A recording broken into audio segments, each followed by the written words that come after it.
Are you a U.S. citizen? Yes or no? That is the entirety of the enforcement mechanism at the point of registration. No document is required. No verification is performed.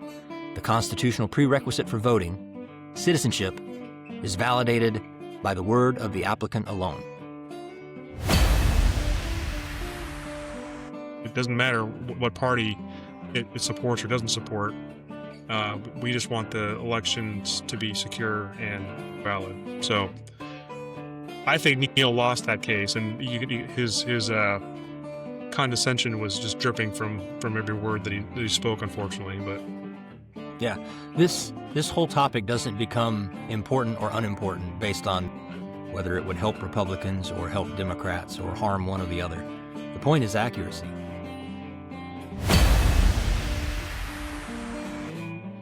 So the takeaway is that empty processes can that create the appearance of security without the substance of it are not an acceptable substitute and shouldn't be accepted. Leaves you with the question, how could anybody be against that? That seems right. Very reasonable. And common sense. Well, who was it that said common sense is not always a common virtue? Right.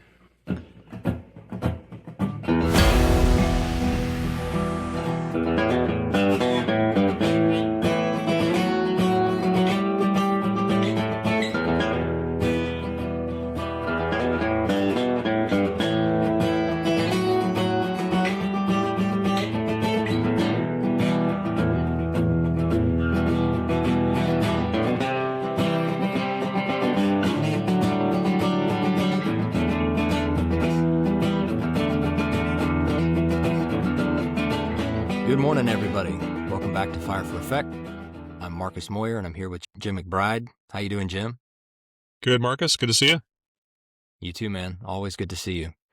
And we're recording this on June 3rd, 2026. And a question for the audience today. Is the Constitution's citizenship requirement for voting enforceable if we don't have any documentary proof? And what is at stake if it isn't?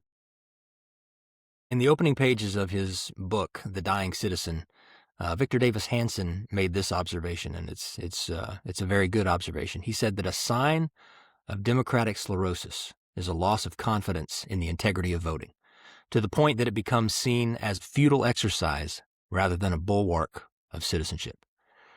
And I think there is a concerning level of growing skepticism that reflects the way many Americans view our electoral process. Much of that skepticism is rooted in a belief that federal and state legislation, in some cases, undermined the basic tenets that make elections secure, fair, trustworthy, and representative. The Constitution says that citizens only vote. But what if the law requires citizenship while the registration process generally does not require any proof? Every level of American government requires that a voter be a United States citizen. That requirement is etched into various amendments in the Constitution of every state. Yet the mechanism that is used to verify that requirement at the point of voter registration really just amounts to the honor system. An applicant checks a box, signs under penalty of perjury, and is registered to vote. No document confirming citizenship is required. And under the current federal framework, none may even be asked for or demanded. The courts have decided that when registering voters, states may require only the minimum amount of information necessary to enable state election officials to assess the eligibility of the applicant to administer voter registration in other parts of the election process. And the courts have determined that minimum amount of information necessary would be an attestation under penalty of perjury. That is the presumptive minimum amount of information necessary for state election officials to carry out their eligibility assessment and registration duties. Now, when framing the National Voting Registration Act, the NVRA, Congress deliberately chose attestation as the minimum because they believed that it maximized access to registration and that maximum access was more important than requiring documentation that many eligible citizens may not be able to readily access or maybe don't even possess. So today we're asking the question, does that trade-off still make sense? Did it ever make sense? And does that create a vulnerability? And, as I think we'll make clear here in a second, how would we even know if it does? We're all sinners, so we're all very much aware that people can lie. So how much confidence should we be willing to place in a system that relies primarily on the honor system, self-attestation, an assumption that people will always tell the truth? The courts have ruled that states may require citizenship, but federal law and the federal registration form limit how states can verify that. The court explained that as it pertains to the citizenship requirement, the presumption ordinarily can be rebutted only by a factual showing that substantial numbers of non-citizens have successfully registered to vote under the NVRA's attestation requirement. But then in the same breath, the courts stripped away the state's ability to collect and present such evidence. The validation and verification of U.S. citizenship at the time of voter registration has been reduced to a question and a checkbox on a form. Are you a U.S. citizen? Yes or no? That is the entirety of the enforcement mechanism at the point of registration. No document is required. No verification is performed. The constitutional prerequisite for voting, citizenship, is validated by the word of the applicant alone. Voter registration system, as it is currently structured, presupposes a standard of civic virtue that history does not support. And I believe that is true across all 50 states for the most part. There are some exceptions that we'll discuss here in just a second. The fatal flaw, though, is not simply that people might lie. It's that the system provides no mechanism to detect the lie. Minimal incentive for prosecution when a lie is suspected, and the paper trail is so thin that meaningful enforcement is nearly impossible. So the Constitution requires citizenship to vote. Federal law says you have to take their word for it. States are left to struggle through the details of providing meaningful validation and enforcement mechanisms to the constitutional requirements and to deal with the fallout when those efforts fail. Virginia, where I live, our own data shows that thousands of non-citizens were actually on the rolls. And that was discovered only because they told the DMV. There are some caveats to that, and those who are well-informed are probably already screaming at their screen that I'm not being fair here. We'll talk about those caveats. The question for listeners, though, is this system that we currently use, does it support the requirements of our U.S. and state constitutions? In this episode, we'll try to walk through that legal architecture that answers the question, how did we end up in a world where citizenship is required, but proof of citizenship generally is not? We will explore the case for documentary proof of citizenship, the constitutional clauses that are in tension here, the landmark Supreme Court cases that tied states' hands, the SAVE Act that is currently before Congress. It's in the Senate. And then we'll look at some data that's been extracted in various states that either support or counter the assumptions and the assertions that are being made here. So, Jim, that's kind of the background of what we want to talk about today. And as we like to do always on this podcast, we like to start with, what does the Constitution say? So what is the constitutional foundation for this requirement that you have to be a citizen in order to vote? So the federal Constitution, I'll start with that. It applies to the whole country.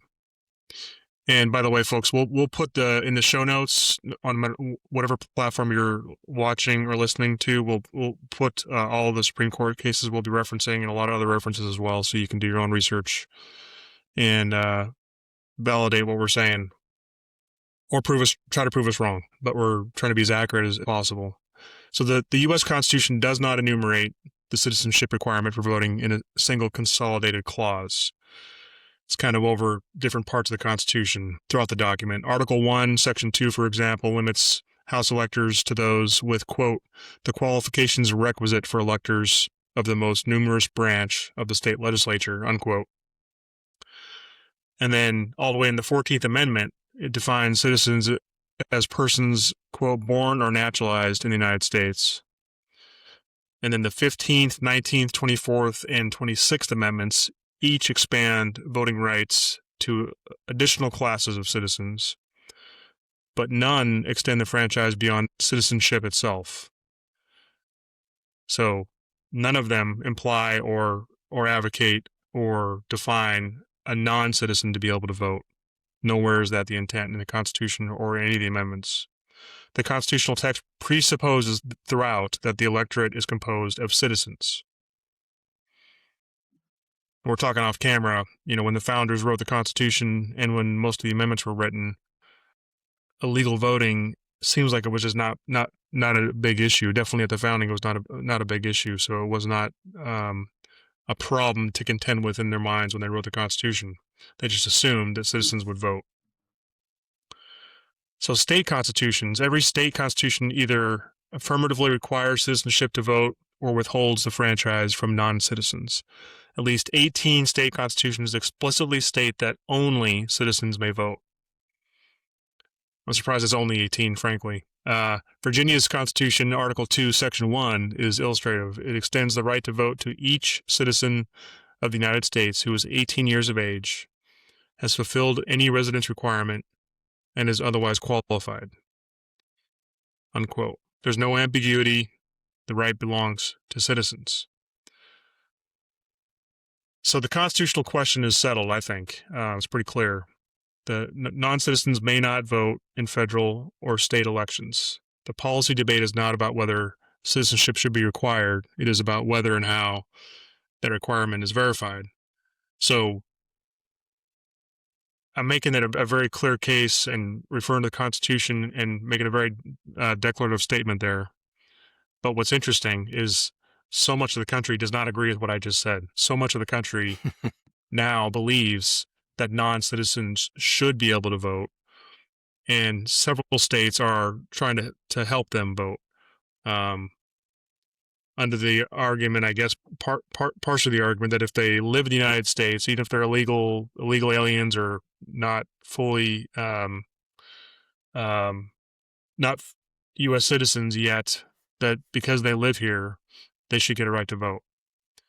Nowhere, again, was that the intent in the Constitution, and so that's a made up or a new idea that we're now contending with in real life. Yeah. So the citizenship requirement, at least for the moment, seems pretty clear, constitutionally speaking. There are people who disagree with it. There are people who disagree with a lot of things that are in the Constitution. And as we've talked about many times on this podcast, the Constitution can be changed. The founders left that door open, and they even left us the map for how to change it. In the Constitution itself, Article 5 of the Constitution tells us how it can be changed. And that's the only way that it can constitutionally be changed. It's the only way it should be changed. There are a lot of efforts underway, though, that are trying to change the outcomes without actually doing the hard work and gaining support to do it the right way. So we have this requirement, but is a requirement even really a requirement if you can't or won't check it and can't or won't enforce it? That's the question. So how do we determine whether or not someone meets this citizenship eligibility requirement? The federal government requires you to prove your identity, to board a plane, to open a bank account, to buy a firearm. But to register to vote, to choose the people who govern the most powerful nation on earth, it requires your signature and a checkbox. Why is that? Like we asked before, how did we get to a point where citizenship is required, but proof of citizenship is not? That's a question that frustrates a lot of people, and they don't understand why we don't do something about it. Well, there is a reason. There's a legal reason. And again, none of this is the end of the road. What we're getting ready to describe is the current circumstance and situation, but it doesn't have to stay that way. But the reason we're in this position, where not only is proof of citizenship not required, it's actually illegal for states to ask for it, where the federal elections are concerned. And that comes from the National Voter Registration Act framework that was established in 1993. So much of the architecture, the legal architecture that prevents stronger citizenship verification, at least at the federal level, comes down from the NVRA, otherwise known as the Motor Voter Law. You may have heard it referred to that way. And here is what the Election Assistance Commission has to say about the NVRA. It's how they explain it in their training, what it is and what it's for. Check this out.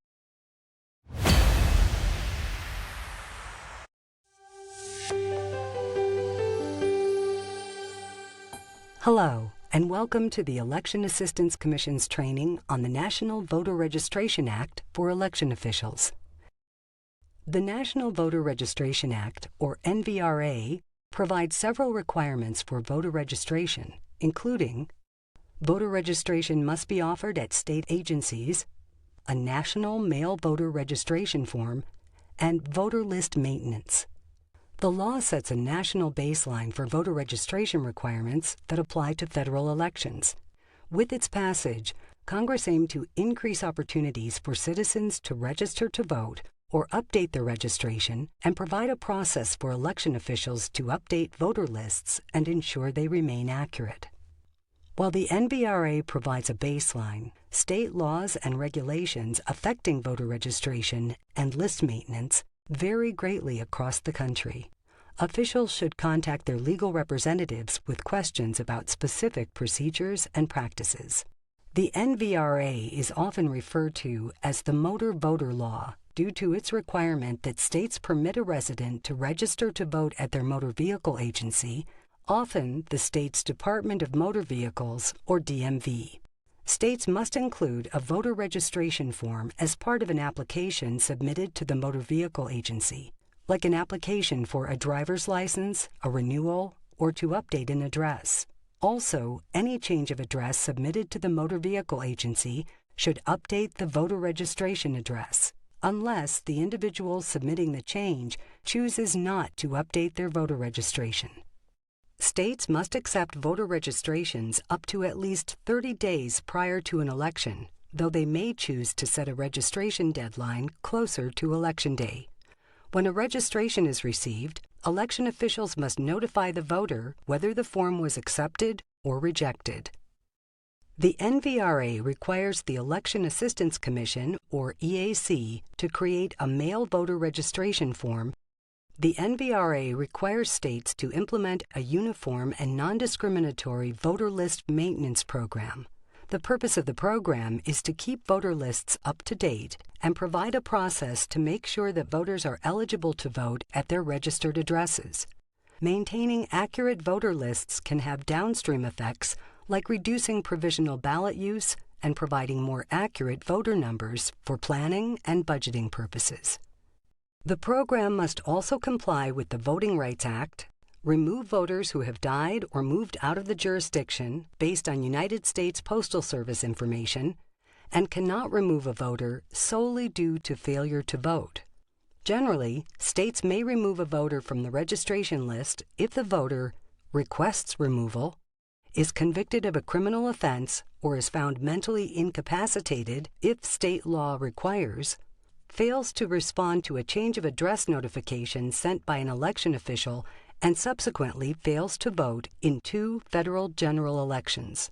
Note, if a voter is convicted of a felony in a federal court, the U.S. Attorney must give notice to the state. In addition to relying on Postal Service change of address information, election officials may send confirmation notices based on information from returned jury notices, undeliverable election mail, or information indicating ineligibility. Generally, voter list maintenance programs must be suspended by the 90th day before a federal election. As always, thank you for your work in elections.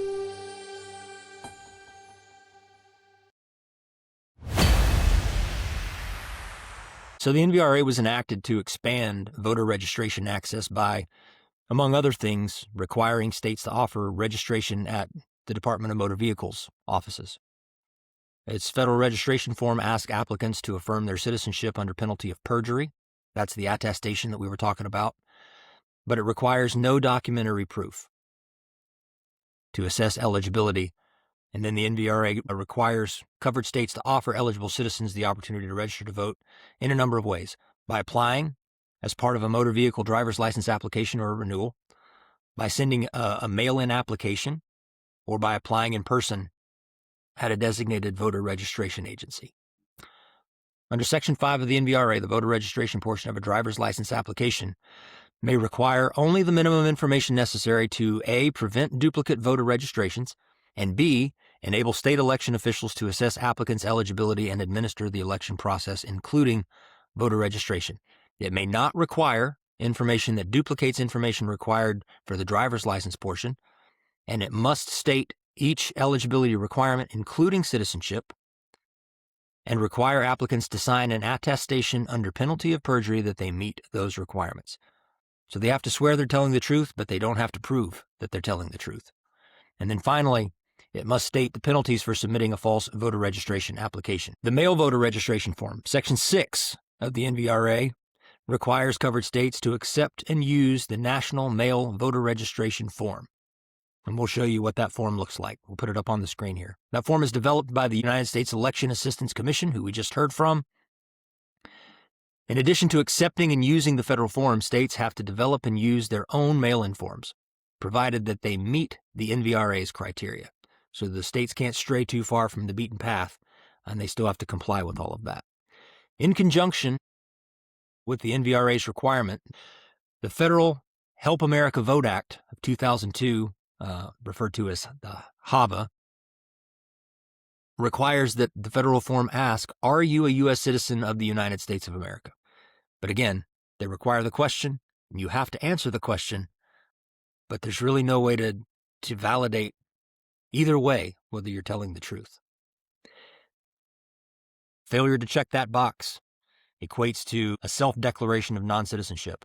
So a citizen, an actual U.S. citizen, can just fail to check a box, and that is taken as a self-declaration of not being a citizen. We'll talk about that more in just a little bit, but I'll offer at this point, is that a good system? When so easily, by accident, you can be added or removed from the voter rolls simply by failure to check a box, a clerical error that no one can validate or confirm the veracity of one way or the other. It's also interesting to note that not every state plays by the same rules. There are some states who are exempted. And here is what the Election Assistance Commission training has to say about those exempted states. Check this out.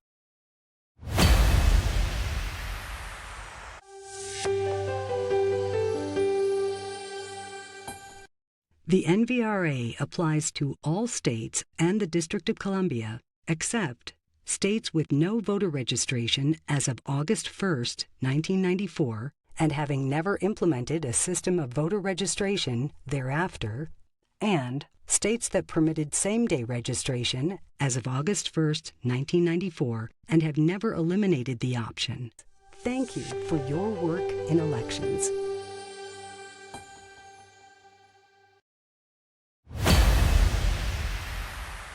So the NVRA does not apply to all states.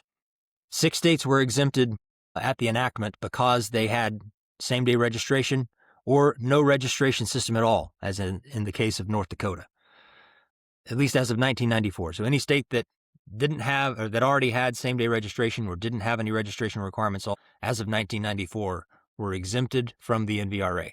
So those 6 states, Idaho, Minnesota, New Hampshire, Wisconsin, Wyoming, and North Dakota. Weird.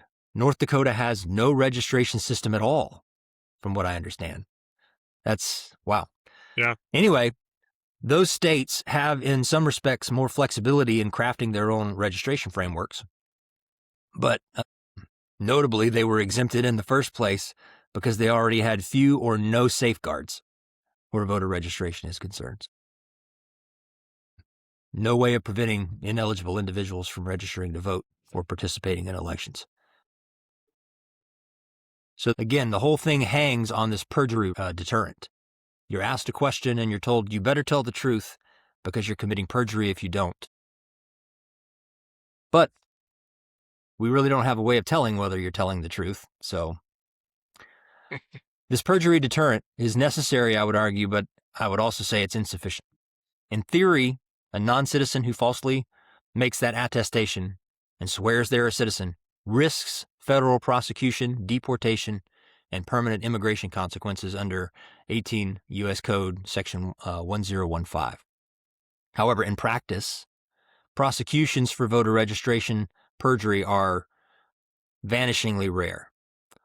And again, going back to Virginia's case, every non-citizen that was removed from Virginia's rolls in 2024 was detected because they told the DMV or indicated to the DMV that they weren't a citizen, accurately or not, accidentally or not. And many of those, again, who were removed because of that turned out later to be citizens. But I think even that kind of makes the point. It's very easy to check that box either way or not at all, and it causes a very big problem. So the question is, how many people checked yes on that box untruthfully? And the answer to that question, not only do we not know, because of the way the system is built, the answer to that question is unknowable. And I think that's a problem, and many people agree. A lot of people disagree as well, to your earlier point. So that's the current situation, and the only proof of citizenship that's required is this self-attestation under penalty of perjury. So I'm going to turn it back over to you, Jim, if you can tell us, constitutionally speaking, who gets to determine how elections are run, who gets to determine eligibility requirements, and who has the responsibility for checking? Yeah, and the reason we're in this mess, so to speak, and why we're constantly wrestling with this question about citizenship and proof of citizenship and the voter rolls is because there's some tension in the Constitution that's kind of allowed this to happen. So just a little bit of background. The Supreme Court in 2013 handed down a ruling that left everyone partially right and everyone partially frustrated. States can decide who votes. Congress can decide how registration works. And when those two powers collide, citizenship requirements are losing out. So in the Constitution, you have the Qualifications Clause, Article 1, Section 2. States set who can vote. So the Qualifications Clause reserves to states the power to determine voter eligibility for federal elections. The Supreme Court has acknowledged that, quote, prescribing voter qualifications forms no part of the power to be conferred upon the national government, unquote. So citizenship is a voter qualification. Under this reading, states have the constitutional authority and arguably the obligation to verify that those registering to vote actually meet that standard. And that's very consistent with kind of constitutional mindset and Founding Fathers' mindset is that the Constitution doesn't want to dictate to states more than it needs to. And so it's leaving it up to the states to do their part there. Then you got Elections Clause, Article 1, Section 4, where Congress controls how elections are run. The Elections Clause gives Congress the power to make or alter state regulations governing the times, places, and manner of holding federal elections. This is a constitutional hook for the NVRA. When Congress created the Uniform Federal Registration Form requiring only an attestation, it was exercising Elections Clause authority over the manner of federal election administration. The unresolved tension is states have the constitutional authority to require citizenship as a voter qualification, but Congress has the authority to set the procedures by which registration is conducted. So when those two powers collide, the courts generally have sided with constitutional authority over procedure. Even when doing so, effectively prevents states from enforcing their own qualifications. And that's kind of what's been happening across a lot of the country. So in recent years, efforts by Arizona, Alabama, Georgia, and Kansas to require documented proof of citizenship to register to vote in federal elections have successfully challenged as violating the NVRA. So for examples, you have the Arizona versus Intertribal Council of Arizona, a 2013 case. So back up a little bit. In 2004, Arizona voters passed a ballot initiative called Proposition 200, requiring individuals to provide documented proof of citizenship, or DPOC, when registering to vote and voting in federal, state, and local elections. A group of Arizona residents and nonprofit organizations challenged that law, which required election officials to reject any voter registration application, including a federal form, unaccompanied by documented proof of citizenship. The case eventually reached the U.S. Supreme Court, which examined whether the NVRA provision requiring states to accept and use the federal form preempted Arizona law. In a 7-2 decision, the court held that Arizona's DPOC requirement, which again is documented proof of citizenship, as applied to federal form applicants in federal elections, was preempted. The court reasoned that under the Elections Clause, Congress has the power to preempt state laws concerning when, where, and how federal elections are held, including registration procedures. Quote from the 2013 ruling: "The Elections Clause empowers Congress to regulate how federal elections are held, but not who may vote in them. The latter in the province of the states."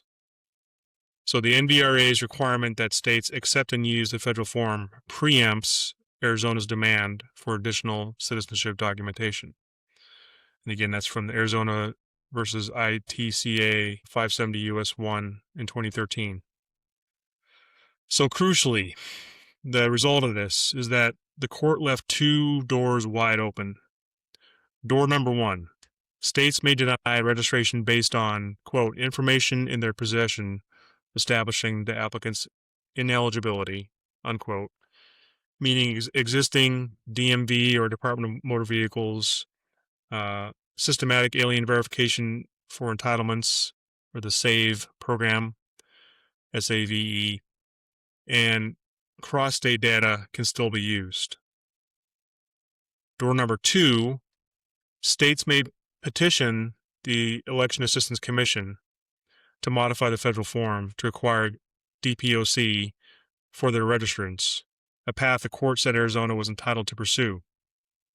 The court said that if the EAC refused, Arizona could seek judicial review under the Federal Administrative Procedure Act, or the APA, to establish in a reviewing court that a mere oath will not suffice to effectuate its citizenship requirement, and that the EAC is therefore under a non-discretionary duty to include Arizona's concrete evidence requirement on the federal form.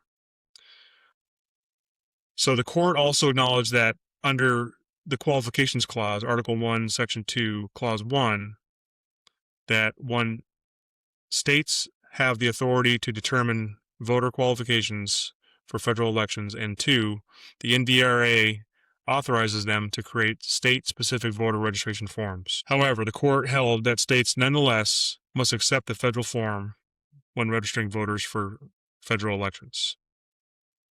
So, Marcus, that was a mouthful. That was a lot of information. Do you want to try to repackage that in a more simplified way, just kind of summarize what I was just talking about there? Well, at the end of the day, the end result of that was that there were some states that were concerned about this eligibility requirement. They wanted to implement stricter scrutiny on citizenship and require documented proof. And then that was elevated all the way up to the Supreme Court. And the Supreme Court essentially said, if you want to do that at the state level, you can ask, you can work with the Election Assistance Commission and try to get that form modified. You're free to do that. And many of them did. Several states tried to do that. Based on that Intertribal Council of Arizona case, both Arizona and Kansas requested that the Election Assistance Commission add state-specific DPOC instructions to their federal forms. It was January of 2014, I believe, the EAC denied those requests and said that documented proof of citizenship was not necessary to ensure that non-citizens did not register to vote. And this is where it really starts to get, the logic starts to become circular. The EAC cited the federal form's existing attestation protections, that attestation under penalty of perjury. They cited that. They cited limited evidence that non-citizens register to vote. Again, how do you know? And they cited that additional enforcement mechanisms, including criminal prosecution and DMV coordination, were sufficient, with no evidence to the contrary. But again, in the same breath, you're not allowed to ask for evidence to the contrary.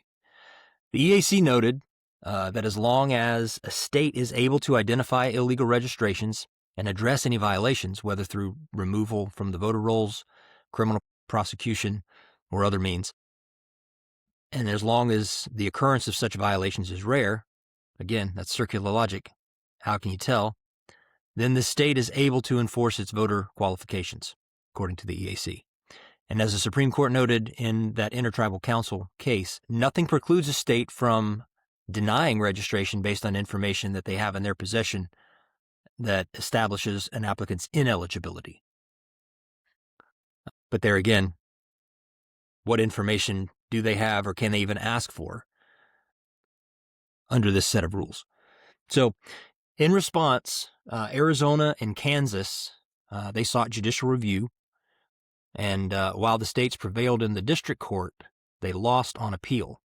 And this case was Kobach versus U.S. Election Assistance Commission in 2014 in the 10th Circuit. The 10th Circuit held that the EAC was authorized to determine what information state officials need in order to assess voter eligibility and was not mandated to approve state-requested changes to the federal form. So the court held that the states failed to meet their evidentiary burden of proving that they cannot enforce their voter qualifications because of a substantial number of non-citizens having successfully registered using this federal form. The court rejected the states' arguments that the powers that they have under the Qualifications Clause trumps Congress's Election Clause powers. The court did not agree with that assertion. And so the states made this argument that the EAC's refusal to modify that federal form somehow unconstitutionally precluded them from enforcing their laws that were intended to prevent non-citizens voting. The court did not agree with the state's assertion in that case. And then the U.S. Supreme Court denied certiorari in 2015. So then there was a turn of events. So that was, the EAC's unwillingness to participate and unwillingness to accommodate these states led to that court case.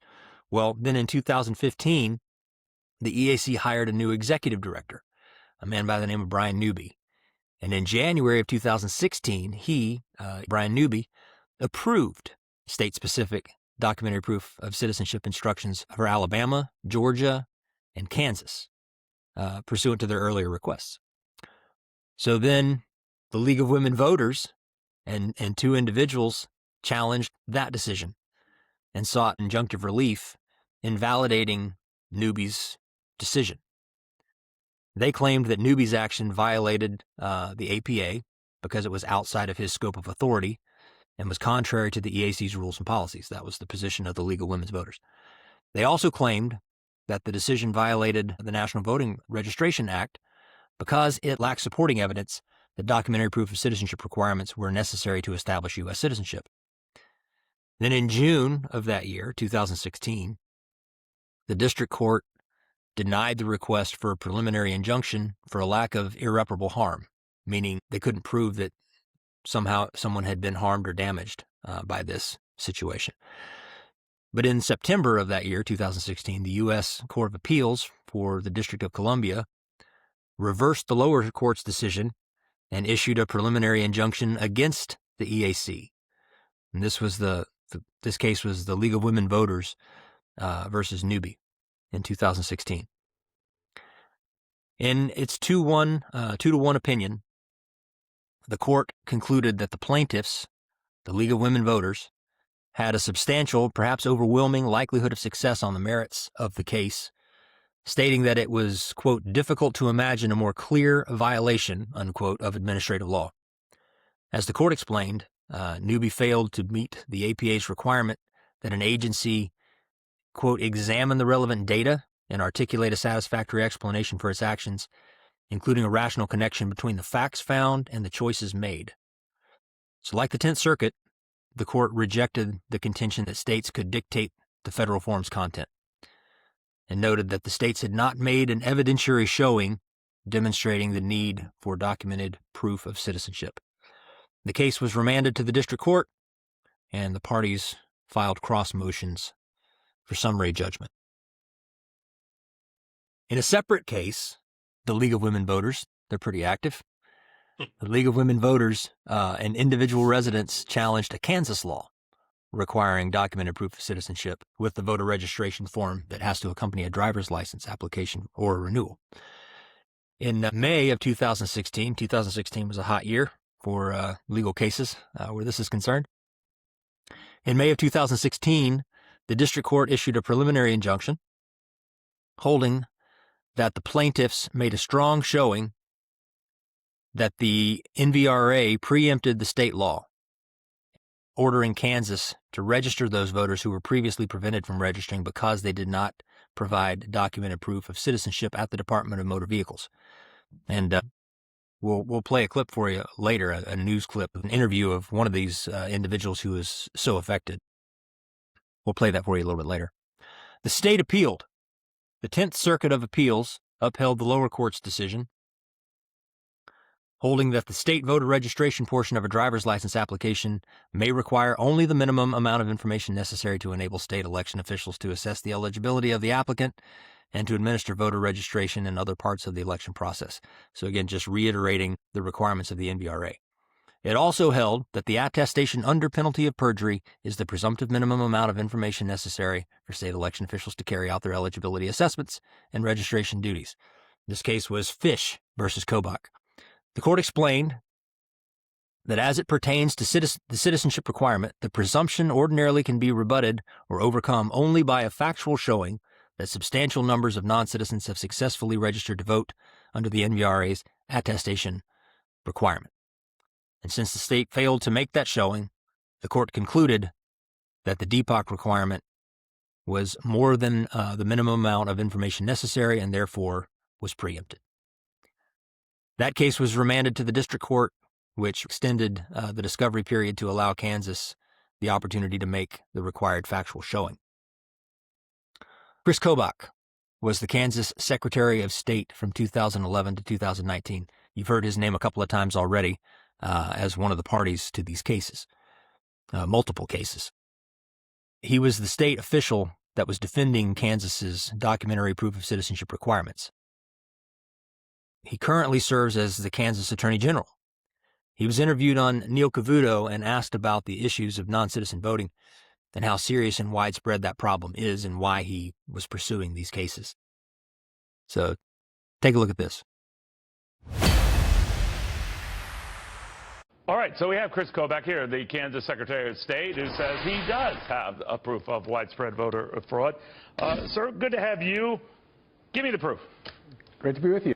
So if you're looking at the problem of non-citizens voting, we have a lot of evidence there too. In Kansas, because we're litigating over our proof of citizenship requirement, we have an expert who's analyzed our voter rolls and thinks as many as 18,000 non-citizens could be on the rolls and many of them voting.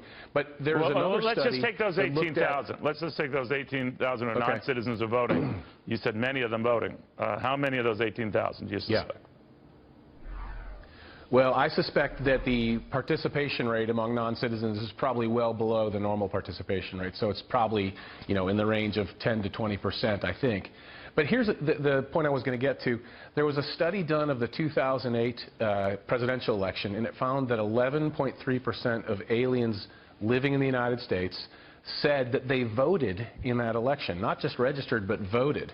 And if you compare that 11.3% to the number of aliens in the country today, which is about 29 million, if you count legal and illegal together. But did they verify those numbers in the past? I mean, it's one thing for people to say that. It's another thing to quantify that and say that is the case. No, that is a projection, but if you took that projection and applied it to the numbers today, you'd be talking about in excess of 3 million aliens voting. We do know that there's a very large number, and it'll be impossible to ever know what the exact number is of non-citizens. But it's not millions, right? I think it probably was. I think it's probably in excess of a million. If you take the whole country I think it's in excess of 1 million if you take the entire country, for sure. But, you know, the other thing that the president was talking about, enough and Stephen Miller to was turn talking the about, was popular vote another way. I mean, that let's say it was millions who shouldn't have voted, that it turned the outcome in the popular vote. Well, but remember this, Neil, if it's a close election like it was in New Hampshire where Trump lost by 2,700 votes, if you have just a few thousand, that's enough to swing a state in a close election. And I just Or spoke the other way recently with around in New states that are Hampshire close that went to Trump, like Michigan. Sure. Right? Exactly. It could go the other way. It impugns the entire process when we get into this debate and spend all of this money about widespread voter fraud that would have to be in the millions to have changed, let's say, just the popular vote results. We're wasting our time, aren't we? Well, no, I mean, that's the job of the Secretary of State, is to try to secure the integrity of elections. So I know, that's, but you know, that's one of the reasons people chasing voted for me. a ghost, right? I'd argue that that went beyond just playing devil's advocate to to advocating. Neil Cavuto, that is, wasn't just playing devil's advocate, but seemed very dismissive of the effort, that the time and the money to put into securing our voter registration rolls. And in his guest, you could see he struggled with a lot of the questions because, to your point earlier, and that we've made in this episode so far, it's hard to verify, to validate how bad the problem is because of how things are set up to be able to prove who's registered or who's a citizen, who's not a citizen. So it's just interesting. And, you know, and according to Neil Cavuto, it's not worth the money or the time to work to make our elections secure. It's pretty interesting. Yeah. When he says that it's like chasing a ghost, he's kind of right, and that kind of makes the point, as you were just saying. Since there is no evidence, since you're not allowed to ask for evidence, it is kind of a fool's errand to go looking for it. Right. That's the point. There Right. should be evidence. You should be able to confirm one way or the other whether a registered voter is or isn't a citizen. And that's what Mr. Kobach was trying to do. And Neil's objection is that he said it several times. Widespread voter fraud, would have to be in the millions, he said, for it to change the outcome. Well, is that really the concern? Does it only matter if it changes the outcome? Or is the fact that the system is vulnerable and the possibility exists that it could change the outcome? Do we have to wait until it does before we decide it's a problem? And the analogy that I've used, and we talked about this off camera, if your bank account was this vulnerable and occasionally small amounts of money disappeared from your account withdrawn by somebody who's not you, who walks into your bank and takes money out of your account, it's not widespread. It's not significant. It doesn't change your solvency. You can still pay your bills and your quality of life isn't affected. But I think you would still view that as a problem. You wouldn't be okay with that. Yeah. Same with holes in software for major software companies and programs. That's good too. If there's a vulnerability in a software, no one's probably going to find that. They call that 0-day software vulnerabilities. And why would you just allow that to be there if you knew it was there, or it might be there? Why would you not look proactively to make sure it's there and patch it up? And again, back to Neil Cavuto's method of questioning there, he to your point, he tries to dismiss the impact of a few thousand votes here and there on the total election vote across the country, knowing full well that we have an electoral college system, and any one state with just a few thousand votes difference, or sometimes even a few hundred votes difference, famously in 2000, the Florida George W. Bush and Al Gore election, the hanging chads. So Neil Cavuto knows full well that is the more of the issue, and it took his guest, Chris Kobach, to point that out. And then when Chris Kobach pointed that out and used a case where it could have thrown an election against Trump in this case, Neil said, well, yeah, but it can also go in the other direction, trying to trap Kobach, and Kobach says Yeah, you're right. It could go in either direction, and that's the point. It doesn't matter what party it supports or doesn't support. We just want the elections to be secure and valid. So I think Neil lost that case, and his condescension was just dripping from every word that he spoke, unfortunately. But Yeah, this whole topic doesn't become important or unimportant based on whether it would help Republicans or help Democrats or harm one or the other. The point is accuracy, and I think mhm. Mr. Kobach did a good job of defending that position at the end. He's like, yeah, it could go either way, and that's okay. The point isn't to tip the scale one way or the other. It's just to make it accurate and fair and defensible and auditable. These are common sense tenets that apply to almost every other area of life except elections, and that's what frustrates people. Yeah, if I can add something too, just thought of this a little bit ago. And over kind of a bigger picture, there's a lot of concern in the country about people's concern about their votes not mattering. In this case, obviously, but also just in this general feeling, so small percentage of the average American votes. I forget what it is off the top of my head, but it's in the 40% range of eligible voters, I think, that vote in presidential elections, for example. Um, I'll look that up and try to validate that during this episode here. But you know, that's because a lot of citizens don't think their vote really matters because they're frustrated with government at every level, frankly, from city to county to state to the federal level. They feel like their vote doesn't really matter. This is just one component of that. Um, if the election registration process and the voter registration process isn't accurate, then that definitely impacts a voter thinking that their vote doesn't matter because even if they vote for somebody and the security of that election at any level, by the way, we're talking federal right now, presidential, but this goes for every level of government, that it does water down the validity potentially of that one person's vote. This is just one of many tiers to this problem, and that goes towards um, the other things we talked about in a lot of other episodes about a larger point of trying to reinstill confidence in the American voter that their vote does matter because when they vote for somebody, it's a secure election, and then whoever gets elected is actually going to represent the people, all the people, whether they voted for them or not. Um, and all that requires free and open speech, free speech for people to share their perspectives and views. So, sorry, it's a little bit of a tangent, but just there's an overall overarching sentiment across America that voters don't believe that their vote matters for multiple reasons, and this is just one of them. But it starts here, I think. If you can't have secure elections and you don't have confidence that your vote actually does matter because other people that aren't supposed to vote are voting and watering down or even changing the outcome of election, and that just adds to massive voter lack of confidence in our system.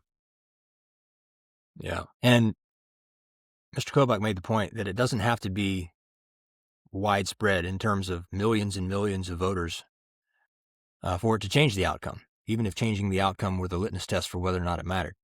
But just a few thousand votes here and there can change outcomes of elections. So anyway, all of these court cases kind of led to came to a head and led to a compromise of sorts called bifurcation, a bifurcation solution, which is a workaround some of these states have used. So although the 10th Circuit ruled against Arizona and Kansas in their documented proof of citizenship requirements for federal elections, it noted that the NVRA does not prohibit states from requiring documented proof of citizenship for state and local elections. In both of those states, Kansas and Arizona, both of those states bifurcated their voter registration systems after the Intertribal Council of Arizona case, meaning that individuals who provided documented proof of citizenship could vote in federal, state, and local elections. But those who did not provide proof of citizenship could vote in only federal elections. So the states can't prevent somebody from registering and voting in a federal election simply by attestation under penalty of perjury that they are a citizen. But they can have heightened requirements and scrutiny for their own state elections. Makes it a little bit complicated because you have to have two separate systems and keep track of who has provided documented proof and who hasn't. Those who have can vote in everything. Those who haven't can only vote in federal elections under this bifurcated system. Kansas administered that bifurcated system in a 2014 election, but then in two 2016 cases that we already discussed, state courts ruled that Kansas law required federal form applicants to be registered for all elections and enjoined that bifurcated system for the 2016 election.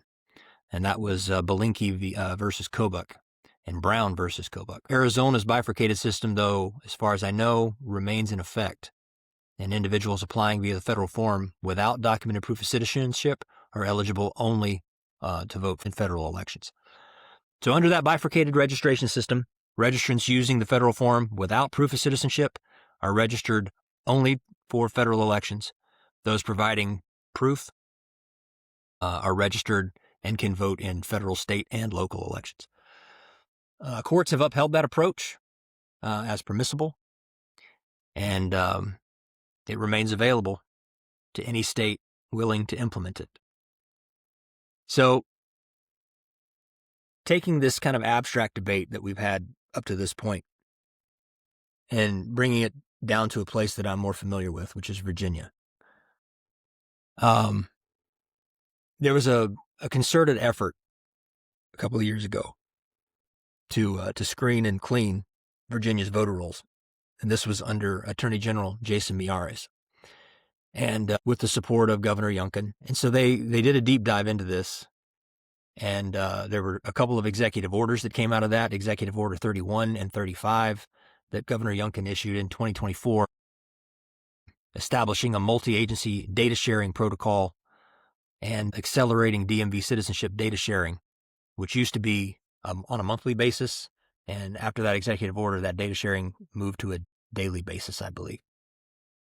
And so that is where, all of these red flags were thrown by people who did some sort of transaction at the DMV and either marked that question, that citizenship question, they marked no, or they left it blank.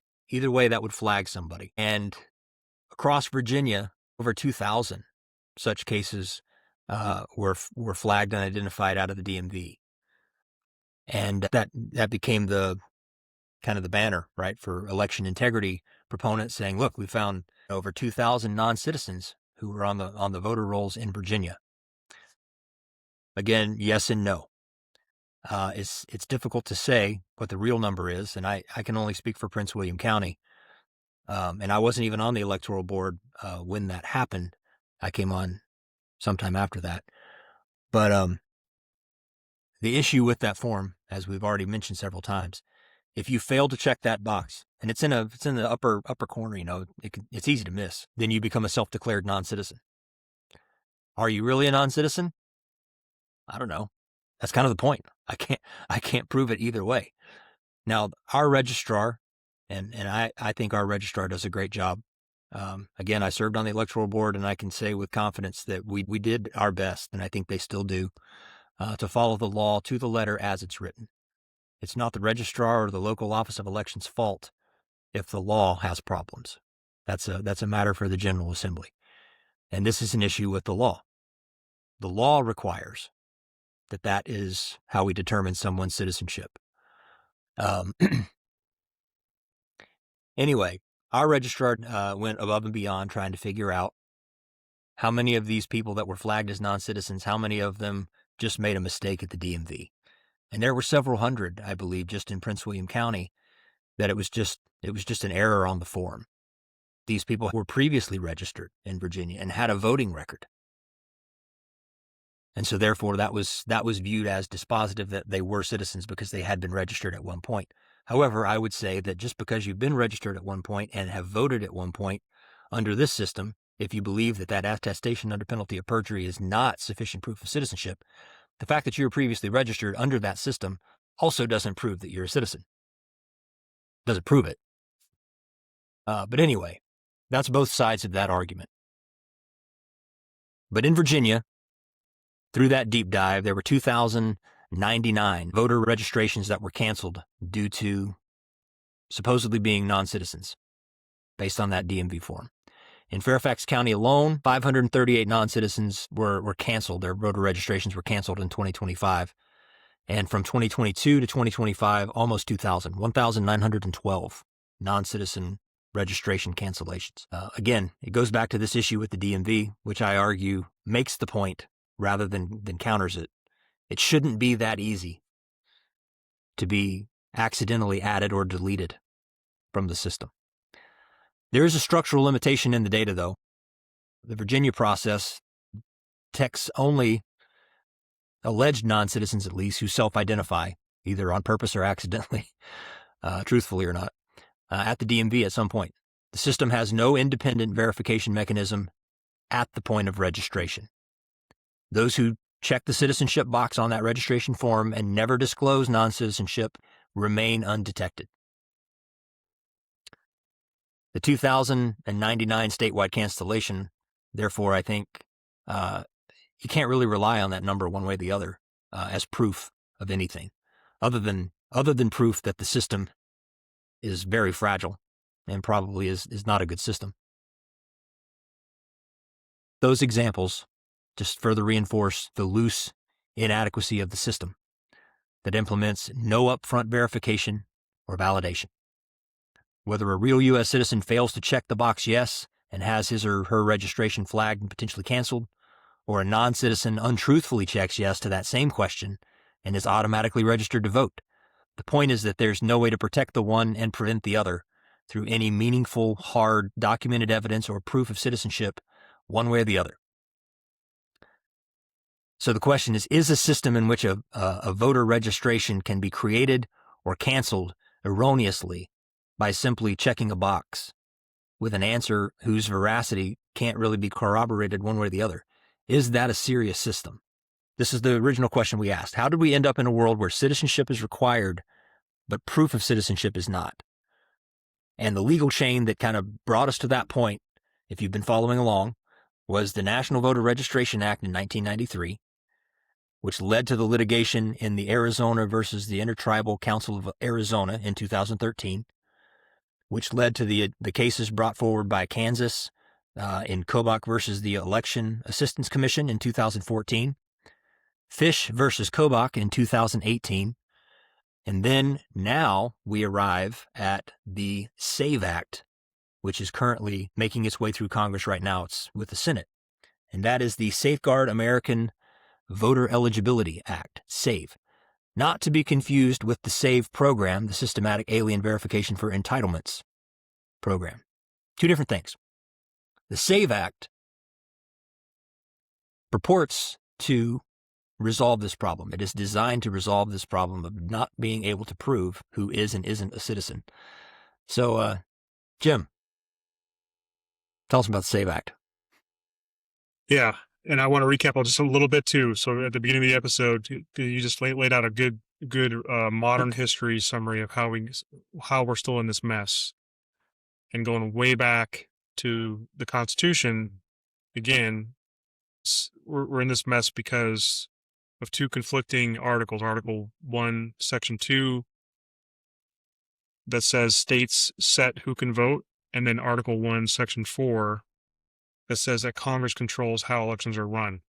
And because Congress hasn't made their portion crystal clear in enabling the states to set who can vote, it's led to this tension ever since the Constitution was written, leading to the modern legislation that you brought up, the NVRA, the Arizona versus ITCA, Kobach versus EAC, Fish versus Kobach, and now the SAVE Act. And again, everybody, we're going to put all the references to all these cases in the show notes on whatever platform you're listening or watching. So the SAVE Act, the federal legislative response. The SAVE Act does one thing. It amends the same federal law that's been blocking states from requiring proof of citizenship. Congress made the rule, so therefore Congress can change it.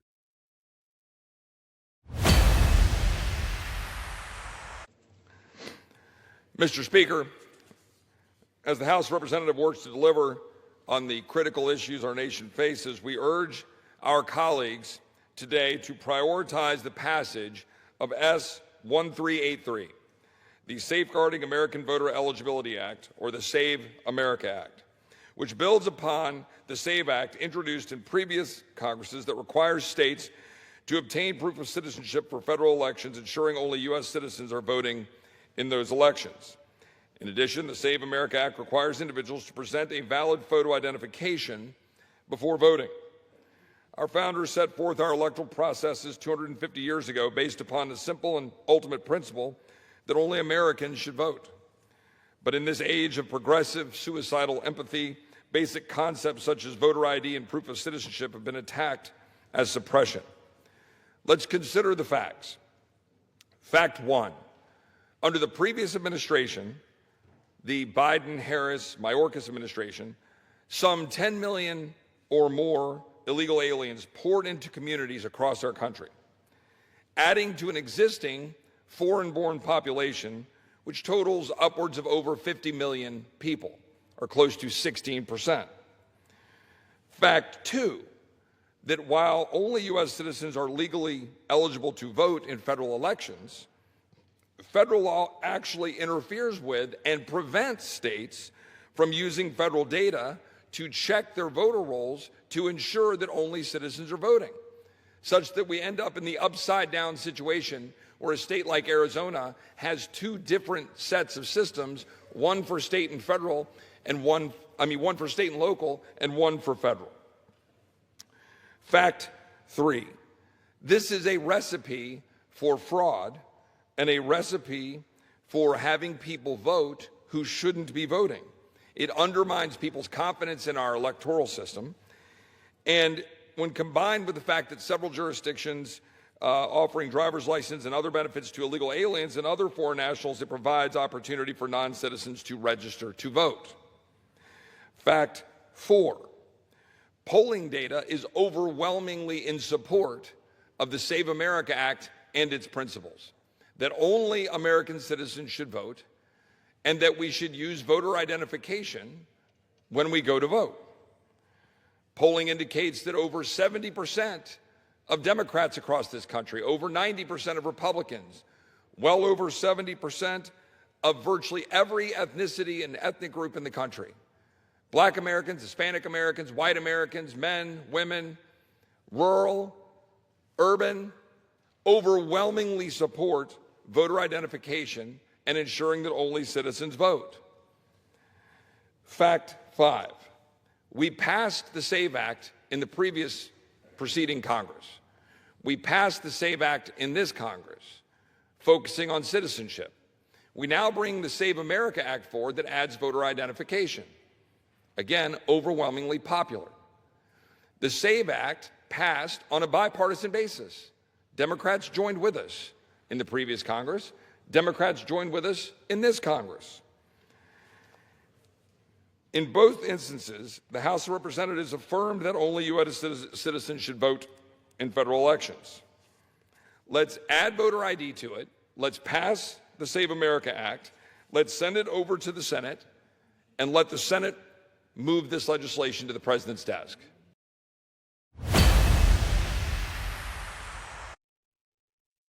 So what the SAVE Act does, at the federal level, the primary legislative vehicle for closing the citizenship verification gap is the Safeguard American Voter Eligibility, SAVE, or SAVE Act, introduced in the 119th Congress as H.R. 22.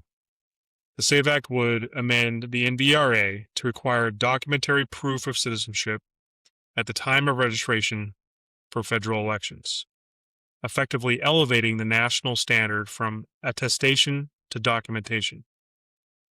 So instead of just being able to say, I am a citizen, then it would now require documentation to prove that. The SAVE Act passed the House of Representatives on April 10th, 2025, 220 to 208.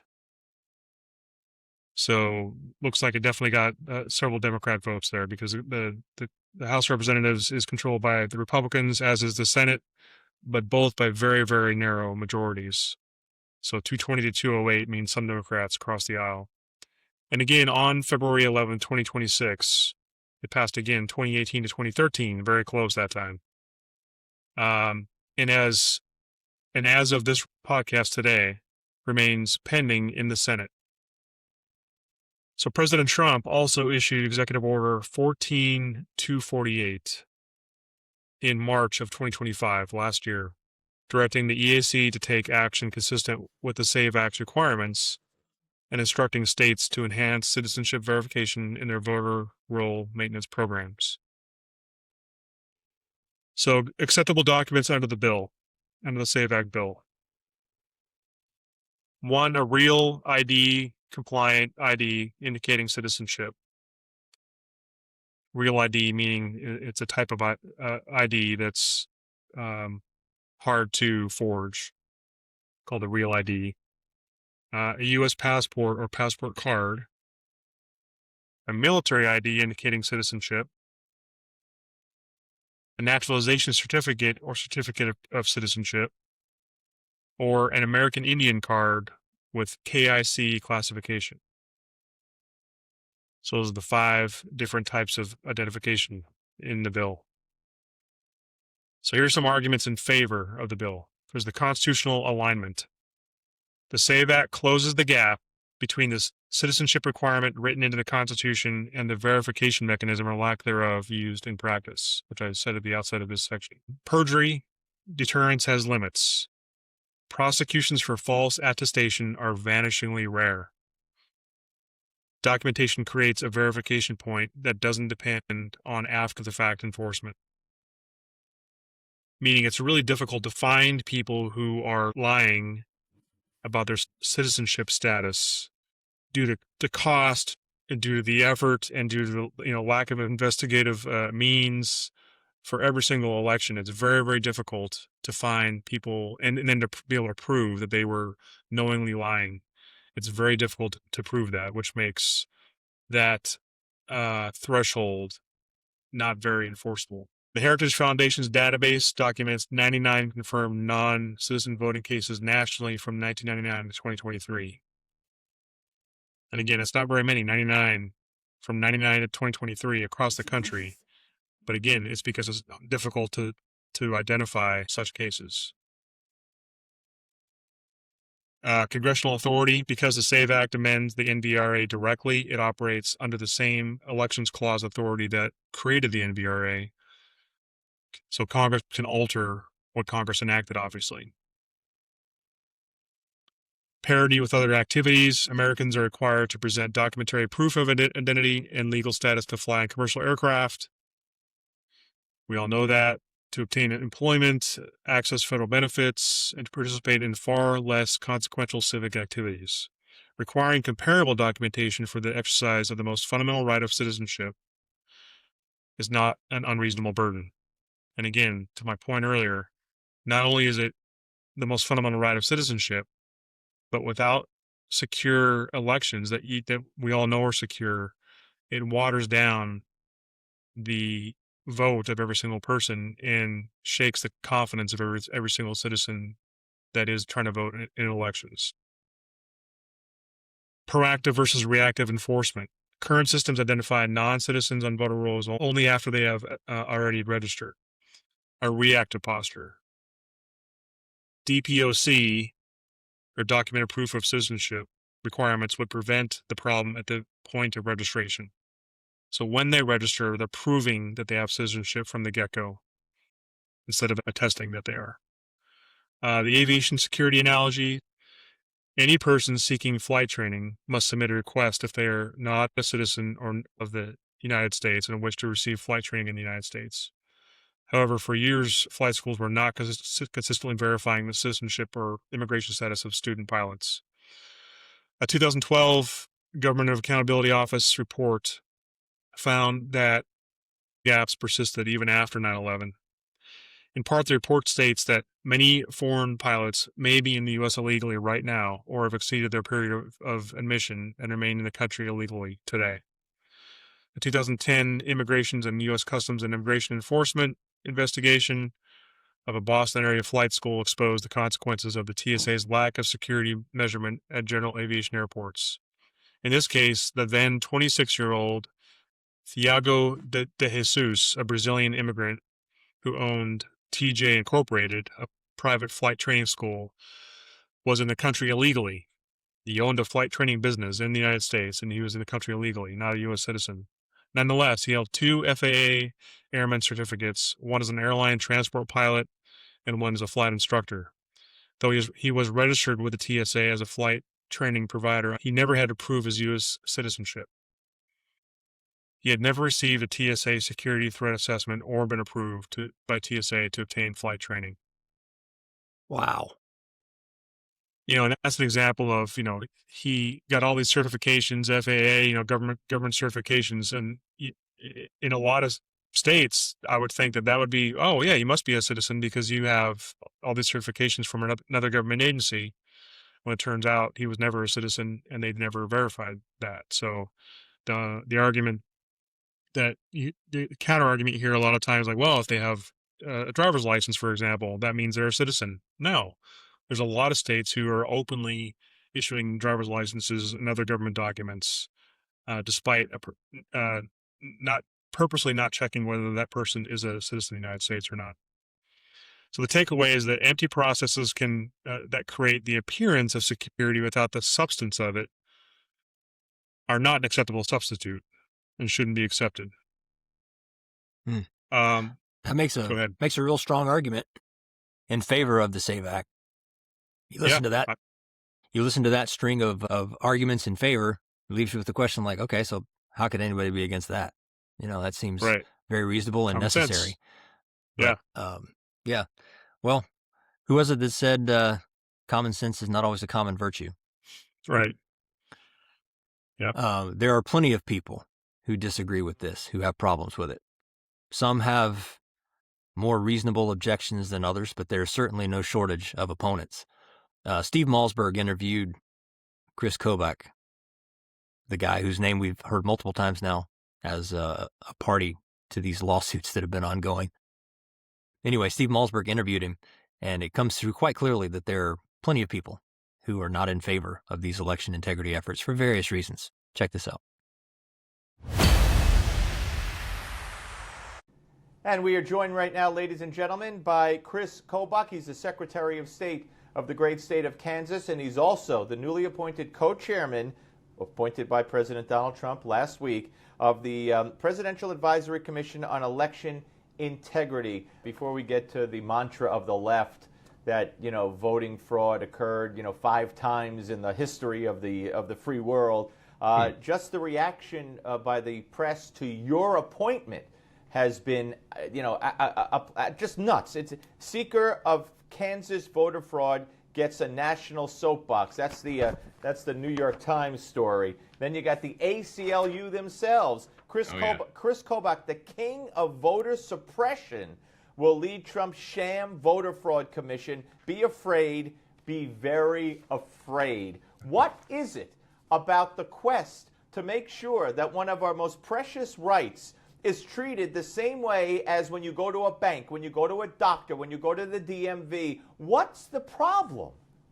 It's bizarre how crazy some people on the left side of the spectrum get when you start talking about voter fraud. The ACLU has been locked in battle with my state, and I'm litigating that case. I'm an appellate litigator as well. And we have proof of citizenship in Kansas. We're one of 4 states that require you to prove that you are a U.S. citizen when you register to vote.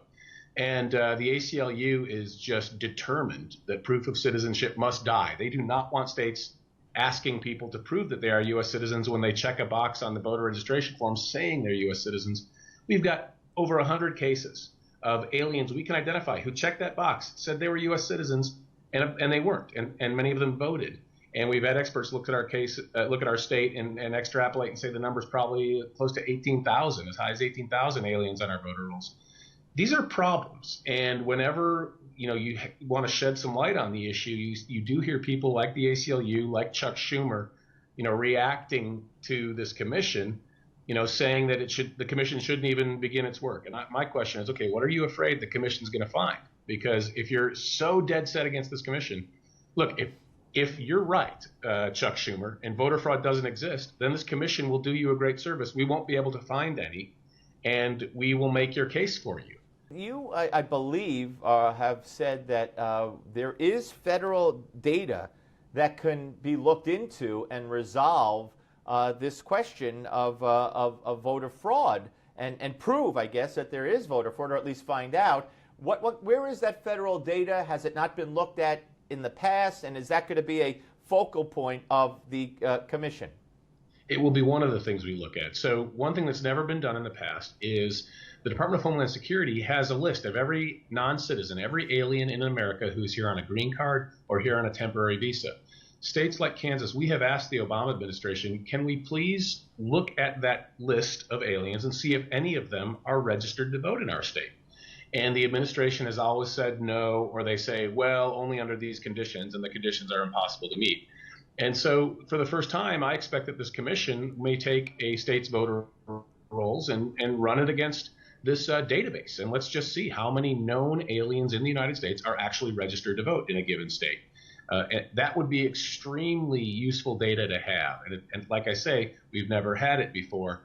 And it is a real problem, at least in Kansas, of non-citizens fraudulently checking the box, I am a U.S. citizen. Maybe they couldn't even read it and didn't know what they were signing. But bottom line is, if a non-citizen votes, whether it's unintentional or intentional, it cancels out the vote of a U.S. citizen. Why wouldn't we be worried about that if it's occurring either on a small level or a large level nationally?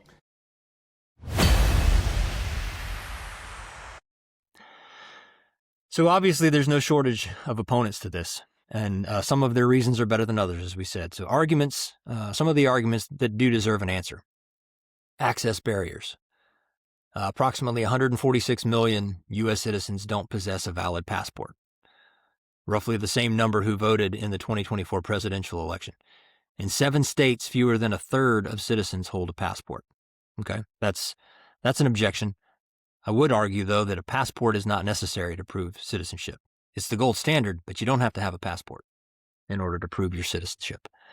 Another objection is formed around naturalized citizens. Americans naturalized after obtaining a driver's license may have an outdated DMV record that flags them as a non-citizen, creating false positives in the population most effective. Okay, so that seems to indicate that maybe our DMV records need some maintenance. Another argument against this is the administrative costs that are involved. Implementation that would require documented proof of citizenship, essentially everybody has to re-register, right? And so that implementation would require a lot of time and resources. Implementation requires new state infrastructure, training, technology, and re-registration of affected voters. With no dedicated federal funding mechanism to accompany that into the initial bill, that could be a struggle for some states. And last episode, we just talked about the national debt, and the federal government isn't necessarily in a position to pay for all this. So that could be a valid concern. It's going to cost money to do this. Rarity of the underlying problem is another objection. It's been asserted, at least, that it's extremely uncommon for non-citizens to vote in federal elections. State-level audits find that confirmed instances of non-citizen registration are uncommon, or so the argument goes. Proponents of this view frequently cite Utah's 2025 and 2026 citizenship review as evidence that existing safeguards are adequate. I would argue that citation warrants closer scrutiny. Perhaps that case study is not as definitive as its proponents would like it to be. We won't have time to address that here. Maybe we'll do that in the future at some point, but that is one of the objections. The disenfranchisement risk is another one. Millions of eligible citizens may lack readily accessible documentation, such as a passport or a certified birth certificate, particularly elderly citizens, low-income voters, and those born outside of hospitals where birth records may be incomplete. Okay? The implementation burden. The SAVE Act would eliminate most online and mail registration, requiring in-person presentation of documents. One side of this argument would view that as a problem. The other side would view that as something to put in the plus column. This would dramatically increase the workload of election officials and potentially expose them to personal legal liability under the Act's new private right of action. So privacy concerns with all of these documents then that would be required to register to vote with sensitive information on them. Some people would say that the existing law is sufficient. And this really is the crux of the entire argument. Current law prohibits non-citizens voting, subjects violators to criminal prosecution, and employs multiple mechanisms from the systematic alien verification for entitlements program, DMV data sharing, and list maintenance processes to identify and remove non-citizens from the voter rolls. That existing law being sufficient or insufficient is the whole point of this entire conversation. Is it sufficient? Is a system sufficient that merely takes an applicant's word and operates on the honor system? That's the question. And then there is the Kansas warning.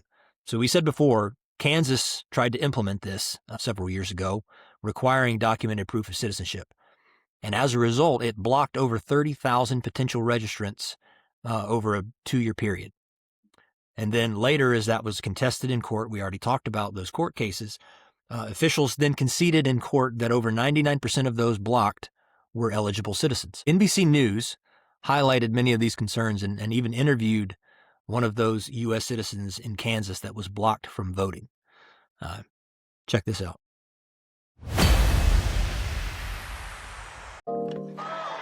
From the campaign trail, I will secure our election, to a sweeping executive order. How simple does that sound?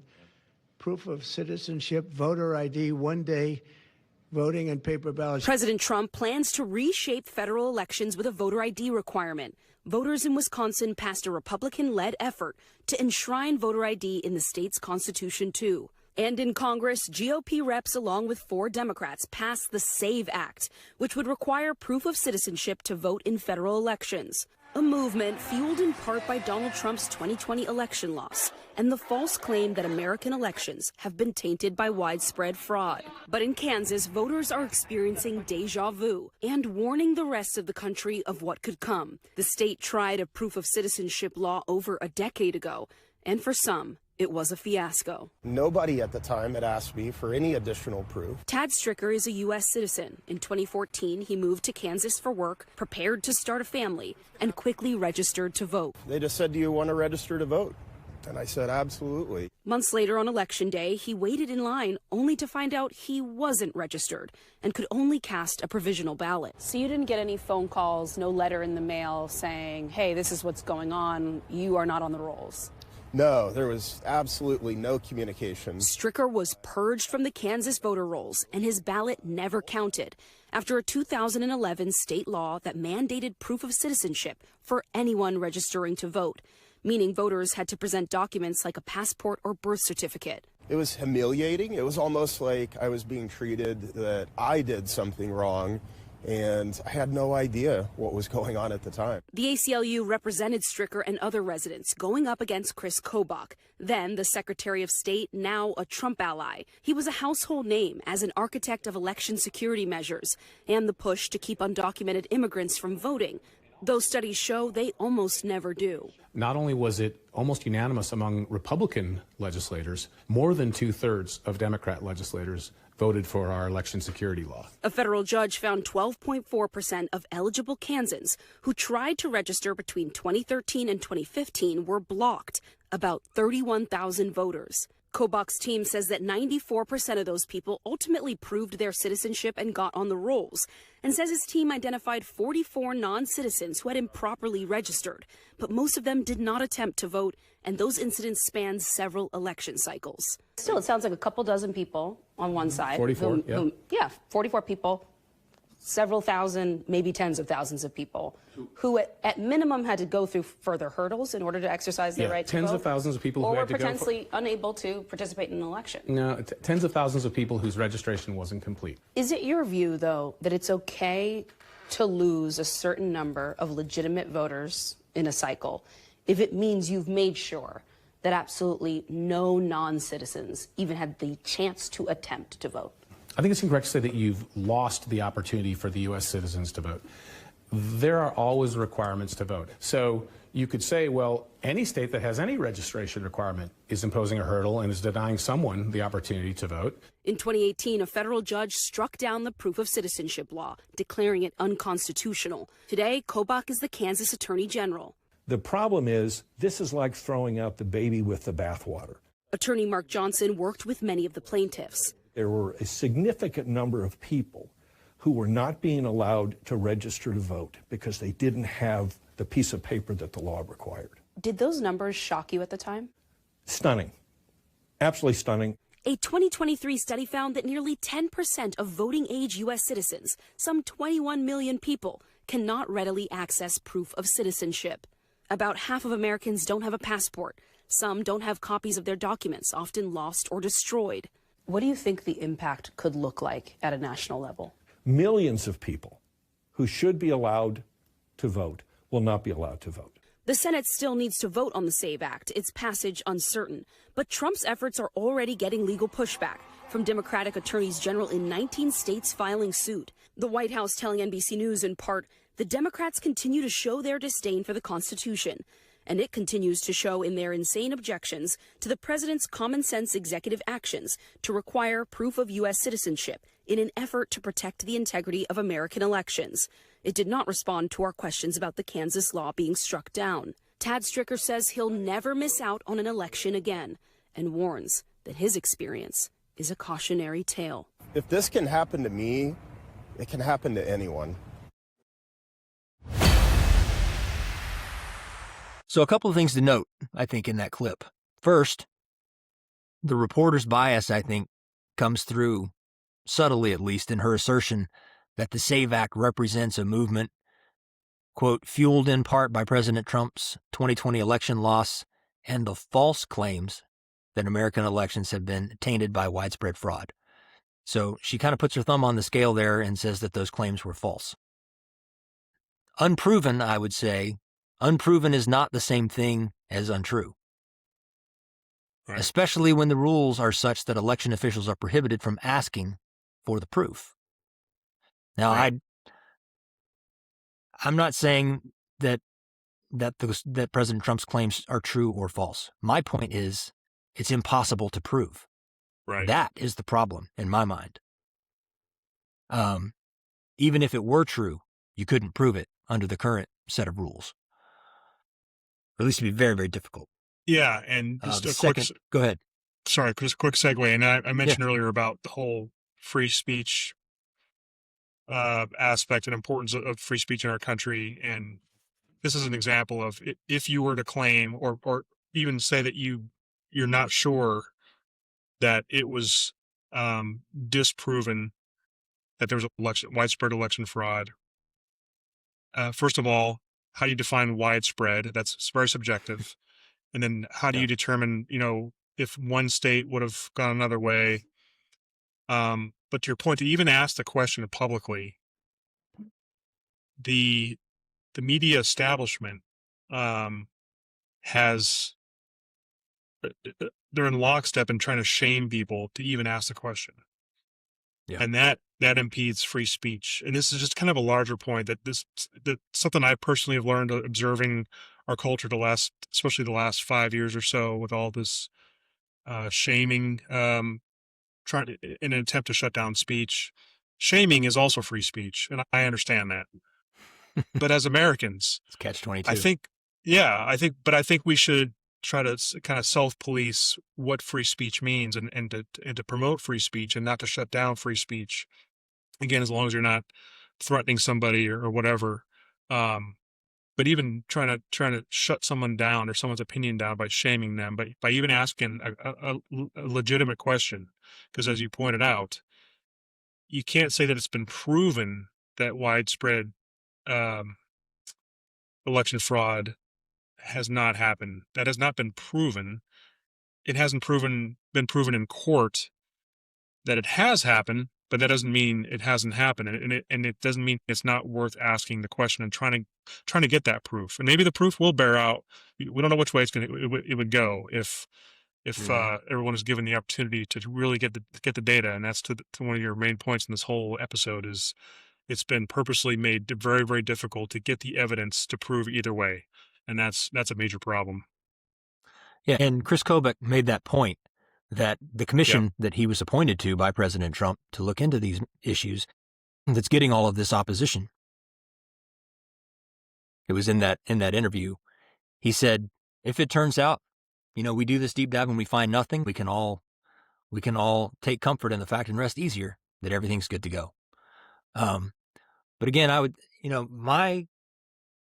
my concern here is not whether or not, I shouldn't say that. Of course, I'm concerned if there was widespread voter fraud. But even if it can't be proven, my big contention is it possible? If the system is constructed in a way that it's possible, whether or not it happened, if it's possible, the system needs to be fixed, in my opinion. The second point that I want to bring out of this NBC interview is that this gentleman, Tad Stricker, that was interviewed, his experience is unfortunate to be sure. But I think it really highlights a problem inherent in the National Voter Registration Act's registration process, and probably his DMV and his state and local election offices' failure to communicate with him about his incomplete registration. I don't think the issue was necessarily the fault of Kansas's new proof of citizenship requirement. The issue that he ran into could have happened even without the DPOC requirements.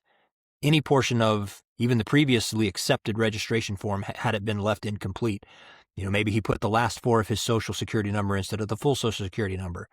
That would be a reason you couldn't process somebody's registration. If it was incomplete in that way, he would have run into the same problem if the Office of Election was not doing what they should do in terms of communicating with him. Testing our recall back to the Election Assistance Commission training video that we saw earlier in this episode, when a registration application is received, election officials are required to notify the voter whether their registration was accepted or rejected. Clearly, in Mr. Stricker's case, that did not happen. According to that report, the NBC report, he received no letter, no phone call, or any other communication regarding the status of his registration application one way or the other. So that's a failure on the part of his Office of Election. They dropped the ball. The reporter says, so the third thing I would bring out, the reporter says that as a result, Stricker was purged. That's the word she used.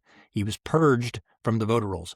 But it really sounds like he was never on the voter rolls. He was never added. His registration application was never processed. And again, due to an incomplete registration that he was unaware of, through no fault of his own, it seems. They just didn't communicate with him. The fourth thing that I would bring out is that the reporter says that as a result, Stricker had to vote provisionally and that his ballot never counted. That's not exactly the way provisional voting works. Your provisional vote will count as long as everything is in order. Maybe his vote counted, maybe it didn't. I would have to know more about his particular situation, but that would have been decided by his county's electoral board upon their review of provisional ballots and his circumstances in particular. At least in Virginia, if a voter is required to vote provisionally for any reason, he or she is notified on the spot that the electoral board will be adjudicating that provisional ballot, and that person is informed of the time and date of the provisional hearing, and they can come and meet with the electoral board and make their case and bring any required documentation that may be necessary to prove their eligibility or explain their circumstances. So I assume that's probably the case in Kansas as well, and I don't know if Mr. Stricker went and tried to make his case. I don't know if his ballot counted or not. Also, the reporter stated that studies show that undocumented immigrants almost never vote. Again, that's proving a negative, which we've already said you can't really do. Again, federal law and court rulings have created a system in which it's really impossible to know for certain, one way or the other. Also, of these 30,000 individuals that were initially blocked by Kansas's documented proof of citizenship requirement, apparently 94% of them, according to that report, eventually provided the necessary documentation to complete their registration process and then were added to the rolls. So the requirement wasn't insurmountable. It was just a matter of time and effort that eventually 94% of those people decided to go through and completed their registration and were added to the rolls. Also, according to this reporter, nearly 10% of voting-age citizens, or 21.3 million people, cannot readily access documentary proof of citizenship. Really? I had to provide my son's birth certificate and 3 forms of proof of residence in Prince William County just to sign him up for the county's Little League All-Star team. And I have to show my ID every time I use the county landfill. Yep. So you don't have to have, and I said this before, you don't have to have a passport to prove your citizenship. There are other combinations of more readily accessible documents that can be used to prove citizenship. Like the options on an I-9 form. You know, when you apply to certain jobs and you have to prove certain things about your identity, there's an I-9 form. And you can either, and we'll put it up on the screen here if you've never seen an I-9 form before, but you can either pick one document from column A that by itself proves your citizenship, or you have to provide a certain number or a combination of documents from these other 2 columns that together also prove your citizenship or your identity. So, and if you don't have those documents, or if they've been lost or destroyed, you can get them if you want them. Again, it's just time and effort. And at times there's a small administrative fee, which opponents will quickly label as a poll tax. And so if we were to move forward with something like this, you know, maybe it is something where your first set of documents are provided to you free of charge. If you lose them, maybe you have to pay to replace them. I don't know. That's all details that could be worked out, you know, and give everybody a year or so before the requirements take effect, to give everybody time and a chance to collect the documents that would be needed. I don't know. Those are all minutia details of how this would be implemented, but it's not impossible. It's not insurmountable, I don't think. But perhaps I think the most significant thing that I took away from this news clip was this story of the Democrat attorneys general in 19 states that are filing suit against the election integrity efforts like the SAVE Act. Take a look at those 19 states. And this map was shown in that clip from NBC. And then I would invite you to think back to episode 39, Fire for Effect episode 39, and the discussion that we had on the National Popular Vote Interstate Compact. 19 states who have banded together seeking to undermine the Electoral College, absent the constitutional amendment that would be necessary to legally abolish it, in favor of a popular vote decision on who will be the president. So if you put those 2 maps side by side, the 19 states who are pushing back against the election integrity effort and the 19 states who are already legislatively committed to being part of this popular vote interstate compact, 15 states appear on both of those lists. It's interesting to me that the states most aggressively resisting front-end citizenship verification are, with near perfect overlap, the same states that have legislatively committed to awarding their electoral votes to whichever candidate wins the national popular vote, regardless of how their own citizens vote. Both of those positions point in the same direction, which is maximizing the raw vote count while minimizing the mechanisms that verify who is actually casting those votes. Whether that's a coordinated strategy or ideological coordinated consistency, I don't know. But I think it is a data point that stands out, and I think it should be interesting to the audience. And I want to point out or remind our listeners that might have listened to episode 39, or if you haven't, please do, that the National Popular Vote Interstate Compact, if it is triggered, it is not a constitutional method for what they're trying to achieve.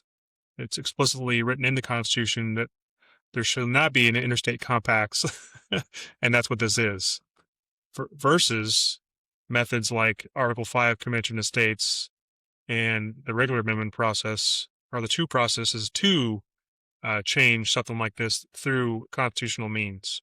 So just wanted to point that out and remind our listeners. Yeah, it's a good reminder.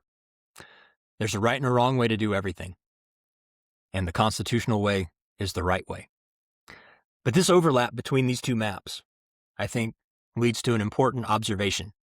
The National Popular Vote Interstate Compact map answers the question of who benefits from a larger, less verified voter pool in electoral college terms. And the answer and the resistance to election integrity map It's the same map, almost identical. So that was an interesting thing that I took away from that.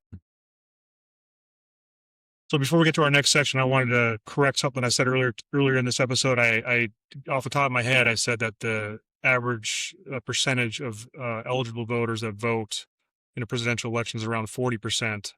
I underestimated that number. I looked up on the U.S. Election Assistance Commission, and they have data going all the way back to 1828. And in modern history, the lowest percentage of voters of voting age that voted in an election in modern history was about 49.8% in 1996. And the highest was in 2020 at 62.8%. And in 2024, the last presidential election was 57.8%. So a little bit higher than I thought, around the high 50s, low 60s. But what that still means that over 40% of eligible voters do not vote.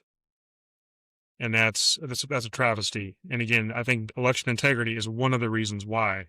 If voters don't have confidence in the integrity of their elections, then they have less of incentive to think that their vote matters.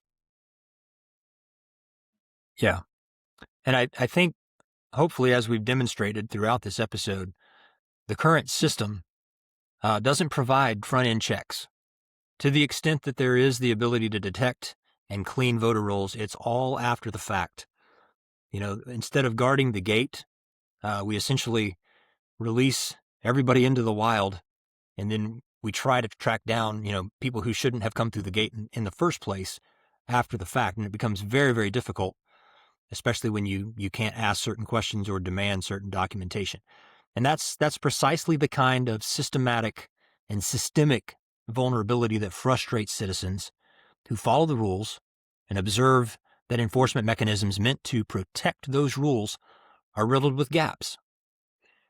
The frustrated critic and the skeptic may then understandably argue that the appearance of a verification system, DMV records, systematic alien verification, entitlements, checks, self-attestation, those are not the same thing as a verification system. And in the context of voter eligibility, where the stakes are the integrity of the democratic republic, this experiment of self-governance that we have going on, that gap between appearance and substance, it's not acceptable. Does the current system provide meaningful verification? How much confidence should we place in a system that relies primarily on the honor system and self-attestation and a belief that people will just tell the truth and they won't cheat? The system design ensures, really, that the evidentiary record is very thin, paper thin, paperlessly thin, because there's no paper requirement. And a thin evidentiary record makes prosecution difficult or impossible. Registrars refer suspected cases of fraudulent registration to the Commonwealth Attorney here in Virginia, or whatever the equivalent would be in your state. But at least in my experience, those cases are frequently declined. They decline to prosecute because a self-attestation on a registration form without corroborating documentation is insufficient to prove intent beyond a reasonable doubt. And if you suspect and you don't have any other evidence that somebody might not be a citizen, it's difficult to find hard evidence that you could present to a court. And so, on the one hand, it's easy to fault the legal system for not prosecuting these cases, but on the other hand, they have nothing to work with. That's the problem. The absence of documentation doesn't mean absence of fraud. It means the absence of proof of fraud. A condition the current system seems, sometimes, we would argue, it seems to perpetuate it by design. So that leads us to a kind of a broader principle. There's two forms of thought here on how we should approach elections. Yeah, it's basically kind of two competing philosophies, basically. Like I said, two forms of thought, two philosophies coming at it from two different perspectives, which is kind of the norm in our country. So one is easy to vote, hard to cheat. This view holds that the primary obligation of an election system is to maximize participation among eligible voters and that procedural requirements, even those designed to prevent fraud, are suspect if they risk excluding even a small number of legitimate voters. And the second philosophy is hard to vote, impossible to cheat. This view holds that the integrity of an election depends on the strictness of its eligibility verification, and that making participation too easy necessarily comes at the cost of making it too easy for ineligible individuals to participate as well. Neither formulation is adequate in its strictest senses. The right balance is neither easy nor hard. It is accurate, trying to be accurate and precise. An election system should make it as easy as possible for every eligible voter to register and vote, while at the same time making it as certain as possible that those who do so are actually eligible. These goals are not inherently in conflict. DPOC requirements, thoughtfully designed with appropriate accommodations for those who lack standard documentation, can achieve both objectives. Yep, exactly. So that's kind of the layout of the case of how we got here to this citizenship requirement, but no proof of citizenship requirement. Best case scenario is that bifurcated solution that's been adopted by several states where they require documented proof of citizenship for state and local elections, but they can't require it for federal elections because of the National Voting Rights Act and the court cases associated. So now it's over to the audience. What do you think? And how do you think your state should approach this? And for that matter, how do you think the nation should approach it? Is the SAVE Act something that should be implemented? So if you've listened up to this point and you're still with us, if you feel like proof of citizenship is a necessary thing that needs to be implemented in a responsible, measured, and deliberate way that weighs both sides of this argument, what could you do? At the federal level, you can contact your U.S. senators directly. The SAVE Act has passed the House twice. The Senate action is the next critical step. So if you think that's a good thing, you can contact your senators and you can tell them to vote for it. You can urge Congress to include funding for state implementation infrastructure in any documented proof of citizenship legislation. The Kansas experience shows that underfunded and maybe improperly implemented mandates can create access problems, the very access problems that the critics would fear. You can ask your state representatives to support expanded data sharing agreements between your state's election authority and the DMV. You can advocate for a bifurcated registration system in your state, consistent with the post-ITCA precedent, which would require documented proof of citizenship for people to vote in your state and local elections, but not in federal elections. Push for annual reporting of non-citizen cancellations, similar to what Virginia's annual list maintenance report does. Remind your state legislatures that the Supreme Court noted in that Intertribal Council ruling that nothing precludes a state from denying registration based on information in their possession establishing an applicant's ineligibility. And there are tools that they can use in that pursuit. Officials typically discover non-citizen registration or suspected non-citizen voter registration only when that individual identifies himself as a non-citizen during some unrelated government interaction. And we should, I think, actively look for and exploit those interactions. For example, say a non-citizen registers to vote at a DMV, checks that U.S. citizen box, and then months later receives a jury summons because voter rolls are used to identify potential jurors. And on that court questionnaire, that same person marks non-citizen in order to avoid having to serve on the jury. That should trigger a notice to election officials. Nothing prevents us from coordinating with the courts to get a list of people who have answered no to that question and were excused from jury duty, and then comparing that list to our voter registration rolls. We're only limited by our desire to do that and the political will of our state representatives, and for that matter, at the local level. You could do that at the local level too. How often are potential jurors excused because they claim they're not citizens? I don't know. It's a great question. I tried to find that out. The specific statistic does not seem to exist in any published statewide figure, at least that I could find in Virginia. That statistic, I think, though, is both meaningful and seems to be deliberately hard to find. The absence of that state-level data is itself part of, I think, the transparency problem that we've discussed today and that people complain about quite often. So then lastly, at the local level, I would encourage you to attend your county's electoral board meetings and ask how citizenship is verified in your jurisdiction's registration process. 9 out of 10 times, I think the answer is probably going to be in accordance with the NVRA's minimum requirement, which is attestation under penalty of perjury. And then that's up to you, the conversation that you then may want to have with your Office of Elections and your registrar and your electoral board. I think you should encourage your electoral board members and your local registrar to be proactive in voter list maintenance. Even though the state is technically in charge of and owns those voter rolls and has the primary responsibility for their maintenance, there are actions that local registrars and the local Office of Elections can take, even if the federal government and the state legislature don't participate. Using that same example, it shouldn't be that difficult for the local Office of Elections to work with the clerk of court to obtain a list of non-citizens who were excused from jury duty, and then compare that list with the list of registered voters.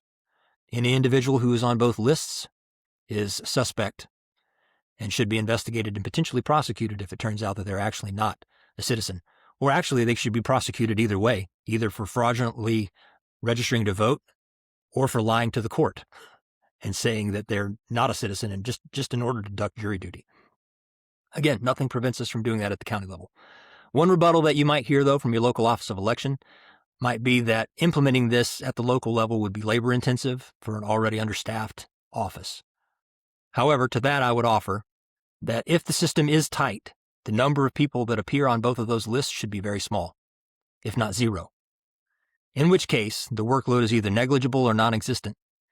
If the number of flagged individuals is large enough to cause a significant increase in the workload, then I would say that it's proof of the problem and warrants redress at a higher and broader level. So what are your thoughts, Jim, before we close this down? To me, it's common sense to want to have elections secure and to build the confidence in everybody that every vote that is cast is a valid vote. And as stated, we're aware that to achieve that could temporarily disrupt people's method of validating that they're citizens. For example, if they don't have a birth certificate handy or if they don't have a passport and they got to go get it, we're aware that that is a hurdle, but it's a hurdle that we believe should be overcome.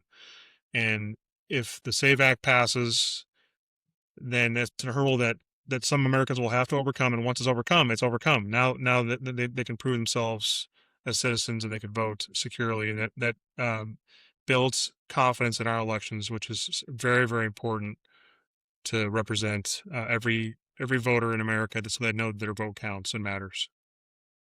Amen. So after examining the Constitution, the National Voter Registration Act, the Supreme Court's decisions, the SAVE Act, and then referencing my own experiences here in Virginia, we, or at least I, am not persuaded that self-attestation alone provides a meaningful verification of a constitutional qualification. I think reasonable people can disagree about how burdensome documentary proof of citizenship should be. Kansas demonstrated that implementation does matter. But when courts require states to prove that substantial numbers of non-citizens are successfully registering before they can require documentary proof, and then simultaneously prevent states from collecting the evidence that would reveal that true number, states are placed in a catch-22. Our audience is encouraged to think critically and come to their own conclusions. But here's where I think we landed. Constitutional qualifications should be more than just aspirations. They should be capable of meaningful verification.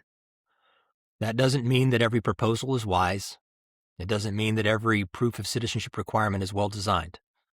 But it does mean that government has an obligation to establish a system that is both reliable and accessible. An election system should make it as easy as possible for every eligible citizen to participate, while making it as certain as possible that those who do participate are actually eligible to do so. The objective isn't easy to vote. It's not hard to vote. The objective is accuracy. The objective is public confidence.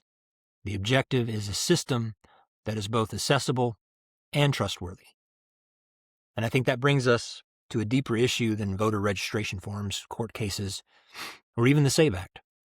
At its heart, this is a conversation about citizenship, which is an immense privilege. A republic is built on a simple idea that people govern themselves. We don't have kings. It's not bureaucracies that run the show. It's not political parties. It's citizens. And the founders understood that self-government ultimately depends not just on our laws, but upon the character and the trustworthiness of the people who live under those laws. Trust is essential in a free society, but trust and verification are not enemies. We trust our pilots, but we still inspect their qualifications. We still inspect the aircraft that they fly. We trust our military, but we still maintain accountability and oversight as we should. Healthy institutions require both trust and verification. And when confidence in elections is lost, public trust begins to erode. Citizens begin to wonder whether the rules are being applied equally. And when enough people lose confidence in the fairness of the process, they eventually lose confidence in the legitimacy of the outcome. And that is dangerous territory for any republic. The goal isn't to raise suspicion in everybody's mind. The goal is not exclusion. The goal here that we're striving for is legitimacy. Elections don't merely choose our leaders. They renew the consent of the governed. And that consent is strongest when citizens know that the system is both accessible and trustworthy. The debate over how to best accomplish that will continue, and it should continue. But it is a debate worth having because the health of the constitutional republic depends on it. And preserving that republic is not the responsibility of politicians. It belongs to all of us as citizens. Scripture teaches us that it's required in stewards that a man be found faithful. And perhaps that principle applies to citizenship as well, and I strongly argue that it does. Self-government is a gift, but it's also a stewardship responsibility. A faithful steward requires vigilance. So thank you for being with us today. This has been Fire for Effect. I'm Marcus Moyer. I'm Jim McBride. Thanks for your participation, man. I always enjoy talking to you about these things, and I always learn a lot as a result. I learn a ton, and it's just interesting how one episode plays into the next episode, and we keep accidentally, it's not even by design, that so much of what we're covering on these episodes have a large connection to other episodes. So as we mentioned, go to episode 39, check that out. And then episode 40 is Article 5 Convention of States. Yep. Thanks, Jim. Enjoyed it. Okay. Thanks, Marcus. See you next time, brother. All right. See you.